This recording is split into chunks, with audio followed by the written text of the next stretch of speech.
Back to सुबह सवेरे पाकिस्तान। नाज़रीन, उर्दू ज़बान को आफाकी शोहरत बख्शने वाले शायर अहमद फराज को हमसे बिछड़े आज 13 बरस बीत गए हैं।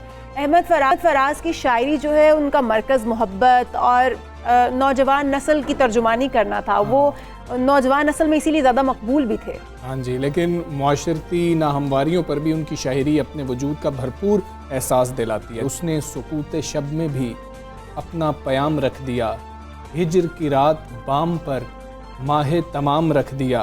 उसने नज़र नज़र में ही ऐसे भले सुखन कहे, मैंने तो उसके पाँव में सारा कलाम रख दिया। और फराज चाहिए कितनी मोहब्बतें तुझे, माओ ने तेरे नाम पर बच्चों का नाम रख दिया। अहमद फराज साहब के साहबजादे वफाकी वज़ीर science and technology Shibli Faraz साहब भी हमारे साथ मौजूद हैं। उनसे गुफ्तगू करते हैं, उनके हवाले से जानते हैं कुछ। अहमद फराज साहब कैसे वालिद थे ये बताइएगा। यकीनन आपको बहुत याद भी आते होंगे। उनकी कौन सी बात है जो अब तक शिबली साहब आपको बहुत याद आती है? बातें तो उनकी बहुत सी याद आती हैं, लेकिन जब उनके साथ हमारी गुफ्तगू होती थी या मेरी डायरेक्टली होती थी तो एक इंतहाई दिलचस्प और लतीफ़ों से भरी गुफ्तगू होती थी। वो हर बात में एक मजाक का पहलू निकालते थे और सीरियसनेस भी मौजू की रहती थी। तो उनकी गुफ्तगू, उनकी पर्सनैलिटी, उनकी शख्सियत ऐसी सहरकुन थी कि ज़ाहिर है कि उनके साथ बैठते, सफ़र करते हुए, आगे इधर उधर जाते हुए उनके साथ बड़ी एक खुशगवार सी वो कंपनी होती थी, जो कि ज़ाहिर है कि अभी हम काफ़ी मिस करते हैं। फराज साहब को बतौर शायर तो सब जानते हैं, पूरी दुनिया जानती है उनको, लेकिन बतौर वालिद हम आपसे जानना चाहते हैं, ख़ास तौर पर जब आप बचपन में थे तो आपने कैसा पाया उनको? सख्त मिजाज थे, नरम दिल थे? ये ज़रा शेयर कीजिएगा हमारे नाज़रीन के साथ। देखिए, एक स्टेज थी जिसमें सख्त भी थे। शुरू में बड़े प्यार मोहब्बत करने वाले थे, फिर सख्ती का दौर आया, फिर उसके बाद दोस्ती का दौर आया। अच्छा। तो कुछ ऐसे वक्त थे जिसमें कि उनके साथ जब वो एग्जाइल में थे, यानी मुल्क से जलावतनी में थे, तो उस वक्त उनसे बड़ी कम एक काफ़ी अरसा 5-6 साल जो है तो उनसे बातचीत नहीं रही। लेकिन उसके बाद तो बिल्कुल हमारा जो रिश्ता था वो दोस्ती का था। और कभी उन्होंने अपनी मर्जी हम पे, दोनों भाइयों पे कभी भी नहीं इन्फोर्स की, और हमेशा एक बड़े ही दोस्त की तरह हमें वो गाइड भी करते थे और अपने तजुर्बात का भी बड़े ही पुरअसर अंदाज में हमसे वो हमें वो गाइड किया करते थे। शिबली साहब, फराज साहब बतौर वालिद उन्होंने कोई ऐसी नसीहत की हो, कोई ऐसी बात की हो जो आपको आज भी याद हो, या फिर कोई ऐसा वाक़या जो अभी भी आप फैमिली में बैठ के डिस्कस करते हो तो चेहरे पर खुशी का तासुर आ जाता हो? उनकी तो हर गुफ्तगू जो है तो बिल्कुल आई विश के आदमी रिकॉर्ड कर लेता, लेकिन जाहिर है कि कोई ऐसे वाक़यात होते थे जिसमें कि उनकी जो बातें थी वो बड़ी उससे याद आती थी। कि एक तो ये था कि वो हमेशा ये समझते थे कि आपको अपने आप को इस तरह से लाइफ में वो एक इस तरीके से आपको वो करना पड़े, ज़िंदगी गुजारनी चाहिए जिससे कि आप अपने आप से कभी भी शर्मिंदा ना हो, और अपनी आपसे जो आपका मुकालमा है, वो जो आपके अंदर का इंसान होता है वो सबसे ज़्यादा आपका दोस्त होता है और वही आपको सही मशवरा देता है। तो इस लिहाज से ये वाकई उनकी ये बात मुझे अक्सर याद आती है, और ख़ास तौर पर जबकि मैं सियासत में हूँ। अच्छा। तो ये बात ज़रा ज़्यादा उनकी याद आती है, क्योंकि कई दफ़ा हम ऐसी सूरत हाल से दो चार होते हैं जिसमें कि हमें कोई ना कोई पोजीशन लेनी होती है। आया वो पोजीशन आपकी जो बुनियादी उसूल हैं, जो आपकी बुनियादी वैल्यूज़ हैं, या आपकी जो सोच है, आया वो उसके मुताबिक हैं या नहीं है। लेकिन पॉलिटिक्स में कंप्रोमाइज़ करना पड़ता है, लेकिन वो कंप्रोमाइज़ इस तरह से ना हो कि जिस तरह वो उनका ही एक शेर है, तेरे बगैर भी तो गनीमत थी जिंदगी, तेरे बगैर भी तो गनीमत थी जिंदगी, खुद को गंवा के कौन तेरी जुस्तजू करे। हाँ। तो खुद को गंवा के और किसी चीज का हासिल करना, मेरा ख्याल है कि ये उनकी शायरी में भी जिस तरह के उन्होंने बड़े बेहतरीन तरीके से आर्टिकुलेट किया है। तो ये ऐसे अशार हैं जो कि जब भी कभी ऐसी सूरत हाल का सामना करना पड़ता है अपनी अमली ज़िंदगी में, अपनी सियासी ज़िंदगी में, तो उसमें इस किस्म के जो अशार हैं वो एक किस्म के गाइडिंग प्रिंसिपल्स बन जाते हैं मेरे लिए। ये भी बताइएगा, आपने खुद ही वैसे सियासत की बात छेड़ दी है, तो अहमद फराज साहब किस तरह का पाकिस्तान देखना चाहते थे? आज का पाकिस्तान क्या आप समझते हैं कि उसी जानिब गामज़न? देखिए, जाहिर है कि पाकिस्तान का जो हमारी जो तारीख रही है, जो हमारे 70 साल रहे हैं, जब मैं उनकी शायरी पढ़ता हूँ तो उसमें उनकी ऐसे भी नज़में हैं या गज़लें हैं जो कि उन्होंने 50 की दहाई में लिखी, मिड 50s में लिखी, और वो आज अगर मैं पाकिस्तान का उसके साथ वो मवाजना करता हूँ तो मुझे लगता है कि जो बातें उन्होंने 60 साल पहले जो बातें कही थी वो लगता है कि वो आज लिखी हुई हैं। अच्छा। तो इस लिहाज से जो उनका जो ऑब्जर्वेशन थी, उनकी जो विजन थी, तो वो जाहिर है कि बड़ी दूर तक वो देखते थे। और जो शायर होता है, और ख़ास तौर पे जब क्वालिटी का शायर हो, तो उसकी यही एक खुसूसियत होती है कि जो बात वो करे तो वो वक्त की कसौटी पे भी वो पूरा उतरता है। और अगर आप उसको 50 साल बाद पढ़ें, 100 साल बाद पढ़ें, तो वो बात मुस्तनद रहती है। यही एक अच्छे शेर का, अच्छे शायर का एक खासा है।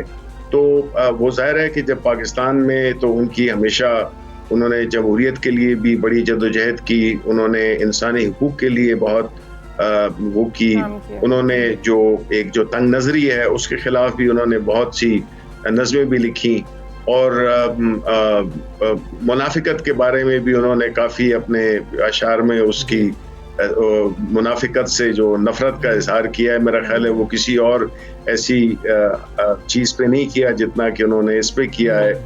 तो वो उनका एक शेर जिस तरह के मुझे भी याद आया है कि हर जिस्म दाग दाग था लेकिन फराज हम, बदनाम यूं हुए कि बदन पर कबा न थी। ये जो कबा है, ये बुनियादी तौर पे वो मुनाफिकत की कबा है जो कि लोग ओढ़े फिरते हैं, और जिसकी वजह से वो अपने ऐब छुपाते हैं, और दूसरों को, वो लोग जो कि इस तरह के नहीं होते हैं और जो कि जिस तरह होते हैं, नजर आते हैं, वही होते हैं। तो ये उनकी शायरी में इसका भी एक बड़ा खुला एक मिसाल मिलती है। शिबली फराज साहब, कहा जाता है कि जो बड़े शायर होते हैं उन पर आमद होती है। क्या कभी ऐसा हुआ कि फराज साहब गपशप कर रहे हों, बैठे हों, और एकदम से आमद आई और उन्होंने लिखना शुरू कर दिया और ये शेर व शायरी शुरू कर दी हो? बिल्कुल, ये तो बैठे हुए को छोड़े, मैंने तो ये तजुर्बा भी है कि उनके साथ वो गाड़ी चला रहे थे और मैं साथ बैठा हुआ था। अच्छा। और मुझे याद है कि गाड़ी में कागज़ नहीं था, तो जो सिगरेट का पैकेट है उसको खोल के और मुझे कहा कि लिखें। वो ड्राइविंग कर रहे थे, पिंडी की तरफ हम जा रहे थे पेशावर से, और उन्होंने एक अपनी बड़ी हालांकि जो बड़ी टेक्निकल भी थी, बाद में मुझे तो इतना शायरी का नहीं पता, लेकिन जो उसके जो अशार हैं वो आज वो बहुत ही ज़बरदस्त किस्म के अशार थे, और बड़ी सीरियस और टेक्निकल किस्म की वो गज़ल थी। तो यस, वो इस तरह होता है कि उन पे आमद होती थी, और वो कोई फ़र्क नहीं पड़ता कि क्या एक्टिविटी कर रहे हैं। लेकिन ये नहीं था कि उनका, वो एक बड़े प्रैक्टिकल किस्म के इंसान थे। उन्होंने जॉब भी की, उन्होंने बिजनेस भी किया, उन्होंने दोस्तों के साथ वक्त गुजारा, उन्होंने हर चीज़ की।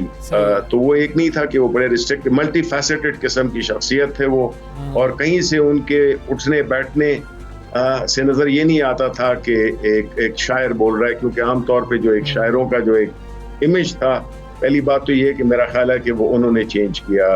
एक बड़े ही साफ सुथरे, अच्छे, खुश लिबास, खुश गुफ्तगू, खुश गुफ्तार, इस किस्म की उनकी पर्सनालिटी थी। तो वो देखने में तो शायर कहीं से नहीं लगते थे, लेकिन जब बोलते थे तो जाहिर है कि फिर पता चलता था कि कोई मुख्तलिफ सी बात हो रही है, और एक तर्ज़ गुफ्तगू जो उनका था और अंदाज जो था, इवन जो उनके शेर अशार पढ़ने का जो अंदाज था, वो भी बड़ा एक मुनफरिद किस्म का था। बेशक। अली फराज साहब, बहुत शुक्रिया आपका। सुबह सवेरे पाकिस्तान से आप बात कर रहे थे और अहमद फराज साहब की शख्सियत के ऊपर जो है बड़ी जामे, बड़ी मुफस्सिल गुफ्तगू हुई है। क्या मतलब बेहतरीन अशार, अगर गज़लों की बात कर लें गज़लें बेहतरीन है, नज़मों की बात कर लें तो असर छोड़ जाने वाली नज़में हैं, हर दौर में मकबूल और हर दौर हासो आम में मकबूल है। बिल्कुल ऐसे ही है। और ऐसे ही मतलब कि कहा जाता था कि नसर के करीब तरीन मिसरा होता था। हर शख्स जो है, जैसे खासो आम की बात की इशाल ने, बिल्कुल दुरुस्त बात है, हर शख्स को समझ, हर आम शख्स को भी समझ आ जाता है कि जी कि ये शेर का मतलब क्या है। तो बड़ी बेहतरीन शायरी।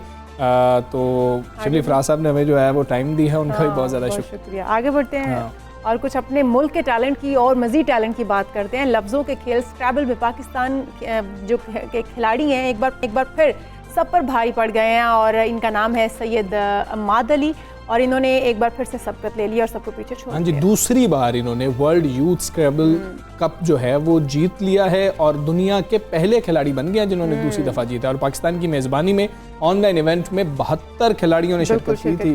बिल्कुल ऐसे ही है। और इस फाइनल में मतलब उन्होंने अपना खेल इस तरह से पेश किया, गेम इस तरह से खेली है कि मतलब हम लोग खुद हैरान रह गए। बिल्कुल ऐसे ही। टॉप 10 खिलाड़ी थे और 13 गेम्स खेले गए जिनमें 15 साल इमाद अली ने 9 गेम्स जीते और 329 पॉइंट्स के स्प्रेड स्कोर के साथ उन्होंने टाइटल अपने नाम कर लिया। क्या बात है। इमाद इससे कबल 2018 में मुत्तहिदा अरब अमारात में होने वाला जो है वो भी एक स्क्रैबल कप है, जीत चुके हैं और मजमूई तौर पर जूनियर लेवल पर पाकिस्तान के लिए 3 आलमी एजाज़ात बिल्कुल अपने नाम कर चुके हैं। और इसी हवाले से अगर हम बात उनसे करेंगे, हम जानेंगे उनसे कि आखिर उन्होंने किस तरीके से इतनी अचीवमेंट तैयारी कैसे की और ये अचीवमेंट किस तरीके से उन्हें हासिल की है। तो क्यों ना हमारे साथ मौजूद हैं सैयद इमाद अली। इमाद, अस्सलाम वालेकुम, गुड मॉर्निंग। पहले तो हमें ये थोड़ा सा ना आसान लफ्ज़ों में बताएंगे ये कितना मुश्किल खेल होता है और आपको बहुत ज़्यादा मुबारक हो। ये सिर्फ खेल है, दिमाग का खेल है, ये क्या है, इसमें कैसे सलाहियत को बढ़ाया जाता है? आप 2 दफ़ा जीत के आ गए हैं, दुनिया में पहली बार ऐसा हुआ? जी, ये पहली दफ़ा ऐसा हुआ है। और जहाँ तक स्क्रैबल की बात है, बेसिकली वर्ड है वोकेबलरी का, आप कितने अल्फाज जानते हैं। और ये है कि इसमें जहानत भी है कि आप वर्ड्स बोर्ड पे देखें जो आपका टाइल हो उसमें आप स्पॉट करें। लेकिन ये है कि बेसिक जो बात है वो वोकेबलरी है, आप कितने अल्फाज जानते हैं। ठीक है। अच्छा अमाद, ये चैम्पियनशिप शुरू होने से पहले इस बात का यकीन था कि आप जीत जाओगे या फिर बस चांस लिया और जीत गए? उम्मीद तो थी क्योंकि 5 साल सलाहियतों पर कितना यकीन था कि नहीं मैं ये जीत कर ही रहूँगा? उम्मीद थी कि पाकिस्तान को रिप्रेजेंट कर रहा हूँ 5 साल से और इस चैम्पियनशिप की प्रैक्टिस भी काफ़ी की थी 2 महीनों से। तो यही था कि उम्मीद थी और अल्लाह का शुक्र है कामयाब हो पाए। अच्छा इमाद, हमें बताइए कि आप अपनी एजुकेशन के बारे में भी थोड़ा सा हमें बताइए। हम आपकी वोकैबुलरी के बारे में भी कुछ अंदाज़ा लगाना चाहेंगे उसके साथ मिला के। करंटली मैं क्लास 11 में हूँ और ओ लेवल कर रहा हूँ BS पारसी से। और ये है कि अभी साइंस के फील्ड में हूँ। अच्छा, फ्यूचर में सोचा है कि कॉमर्स में कोई फील्ड चुनूँ। ओके, ठीक है। यानी कि हम GMAT का, आप कॉमर्स की तरफ जा रहे हैं ना, तो हम GMAT को जहन में रखते हैं, GRE को ज़रा साइड पे कर देते हैं। मुझे ये लगता है कि आपकी वोकैबुलरी तो बड़ी बेहतरीन होगी। GMAT के लिए कम से कम अंग्रेज़ी की ख़ास तैयारी नहीं करनी पड़ेगी। तैयारी थोड़ी बहुत करेंगे। अच्छा। लेकिन अल्हम्दुलिल्लाह अभी तो सही है। अच्छा, इस चैम्पियनशिप की अगर बात कर लें इमाद, तो किसके साथ सबसे ज़्यादा टफ मुकाबला रहा आपका? सबसे ज़्यादा टफ मुकाबला मेरे हिसाब से तो अपने पाकिस्तानी टीम भी और थाईलैंड की टीम, क्योंकि दोनों बहुत स्ट्रॉन्ग टीम्स हैं। अच्छा इमाद, हमें ज़रा ये बताएं, आप मतलब कि ना ज़्यादा मतलब आप कम गो हैं, ज़्यादा गुफ्तगू नहीं करते हैं, तो अब हम आपसे ना आपके गेम के बारे में ज़्यादा पूछने की कोशिश करेंगे। हम अक्सर मूवीज़ में देखते हैं या फिर जो एप्लीकेशंस होती हैं इस गेम, आपके गेम के हवाले से, तो ऐसा लग रहा होता है कि जिसको समझ आ रही होती है ना उसको बोल्ड होके अल्फाज नज़र आ रहे होते हैं कि अच्छा ये लफ्ज़ ये बन रहा है, ये लफ्ज़ ये बन रहा है, आम बंदे को नज़र नहीं आ रहे होते। आपके साथ ऐसा ही होता है? जी, ये तो बात यही है कि प्रैक्टिस से आता है ये शुरू में तो मुझे भी नहीं दिखता था बिल्कुल, मैं भी हैरान होता था कि ये कैसे बनाते हैं, लेकिन ये प्रैक्टिस से ही आता है। अच्छा, कितने साल के थे जब आपने इसकी प्रैक्टिस शुरू की और आपने इसमें समझा कि मैं इतना शार्प माइंडेड हूँ कि मुझे ये करना है या मैं ये कर सकता हूँ? कितनी एज से आपने स्टार्ट किया? पहली दफ़ा मैंने खेला था 6 साल की उम्र में, आई थिंक, हाँ 6 साल की उम्र में खेला था। और फिर जब मैं अराउंड 9 इयर्स का था तो मेरे स्कूल BS ने इंट्रोड्यूस करा मुझे कि ये टूर्नामेंट्स भी होते हैं तो आप भी शिरकत करें, और अल्हम्दुलिल्लाह उसमें भी कामयाब हुआ। अच्छा, ये हमें बताएं कि जब कोई नहीं बन पा रहा होता वर्ल्ड आपसे, उस वक्त कितनी फ्रस्ट्रेशन हो रही होती है, कितना खुद पे गुस्सा आ रहा होता है या परेशानी होती चली जाती है, ये क्या, या उस लफ्ज़ को छोड़ते हैं, कहते हैं भाई आगे बढ़े, अगर इस पर रहे तो फिर कुछ नहीं कर पाएंगे? जी होती तो यही है, गुस्सा तो आता है ही, क्या टाइम लगा लेकिन यही है कि अब वो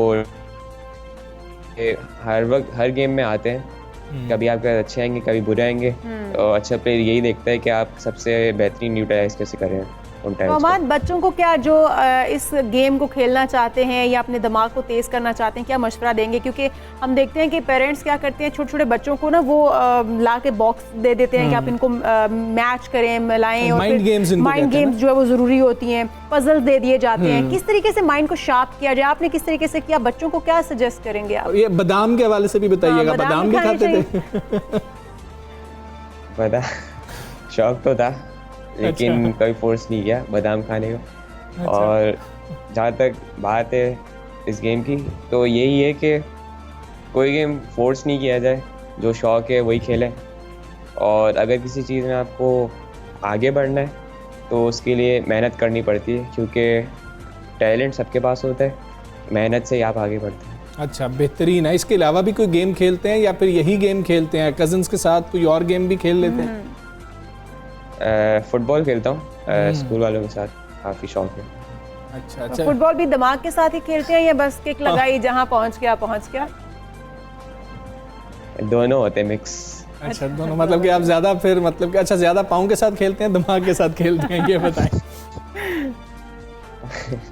पाँव के साथ काफ़ी ज़्यादा। चलें इमाद, बहुत शुक्रिया, आप सबसे पाकिस्तान का हिस्सा बने, बहुत मुबारक हो। आप इसी तरह जो है पाकिस्तान का नाम आप रोशन करते रहें। क्या बात है, क्या गेम्स हैं, माइंड गेम्स, ये तो मुझे तो समझ नहीं आती है वैसे। मैं अगर जाऊं भी ना, वो वर्ड्स की गेम होती है, एप्लीकेशंस मुख्तलिफ होती हैं, मैं उसको फिर अनइंस्टॉल ही करता हूँ। एग्जैक्टली, मैं खुद अगर ये करना चाहूँ तो मैं नहीं कर सकती, क्योंकि मुझे भी समझ नहीं आती। लेकिन बच्चों को बचपन में जो गेम्स खिलाई जाती है ना, इसीलिए खिलाई जाती है ताकि दिमाग जो है उनके शार्प हो। और जो बादाम है, बादाम भी खाने चाहिए लेकिन उसके साथ जो है ना आपको माइंड गेम बहुत ज़्यादा। और मैंने अक्सर डॉक्टर्स से डॉक्टर्स कहते हैं कि भाई जब माएँ प्रेग्नेंट हो ना तो वो मैथ बहुत ज़्यादा किया करें। इस तरह की एक रिसर्च इसराइल से जो है ना बहुत ज़्यादा जोड़ी जाती है कि जी कि ये खास तौर पे जो मैट्रिक्स के क्वेश्चंस होते हैं ना, वो बहुत सॉल्व किए जाएंगे, बड़ा शार्प माइंड होता है, ताकि बच्चा जो है वो शार्प माइंड पैदा हो। तो माँ का मैथ्स अच्छा हो या ना हो, इससे कोई फर्क नहीं पड़ता, ये कहा जाता है। लेकिन माइंड गेम्स का फ़ायदा होता है। अब 6 साल की उम्र में इमाद ने जिस तरह हमें बताया कि उन्होंने खेलनी शुरू की और उसके बाद अब माशाल्लाह पाकिस्तान का नाम रोशन कर रहे हैं। दुनिया में पहली बार हुआ है कि 2 दफ़ा वर्ल्ड चैंपियनशिप जो है, बहुत टैलेंट है जी हमारे मुल्क में। हम यहाँ पर एक ब्रेक ले लेते हैं, ब्रेक से वापस आएंगे, आप कहीं मत जाइए।